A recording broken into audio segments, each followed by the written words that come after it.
ஹசனுல் பஸரி ரஹிமஹுல்லாஹ் அவர்கள் வீதியிலே நின்று கொண்டிருக்கிறார்கள். ஒரு ஜனாசா போகிறது. பக்கத்தில் ஒரு நண்பரை பார்த்து சொல்கிறார், இந்த ஜனாசா இப்பொழுது மௌத்தாயிற்று, இந்த உயிர் போயிற்று. அல்லாஹ் ரப்புல் ஆலமீன் இதற்கு உயிர் கொடுத்து இந்த உலகத்துக்கு அல்லாஹ் தஆலா அனுப்பினால் திருப்பி பழைய பாவங்களை இந்த ஜனாசா செய்யுமான்னு கேட்டார். நிச்சயமா செய்யாது. ஏன்னா மௌத்தை கண்டு வந்துட்டு, கபரை கண்டுட்டு வந்துட்டு ஒரு நாளும் செய்யாது.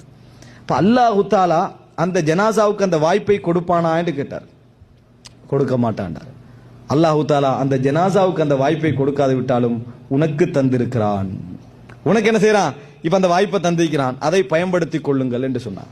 அன்புள்ள சகோதரர்களே, இதை விட ஒரு உபதேசம் சொல்ல முடியுமா? நம்ம மௌத்தாகி எழும்பினா அல்லாஹ் அவருக்கு அந்த சந்தர்ப்பத்தை கொடுக்கல, ஆனா மரணத்தை காட்டி எங்களுக்கு ஒரு சந்தர்ப்பம் தந்திருக்கிறான்.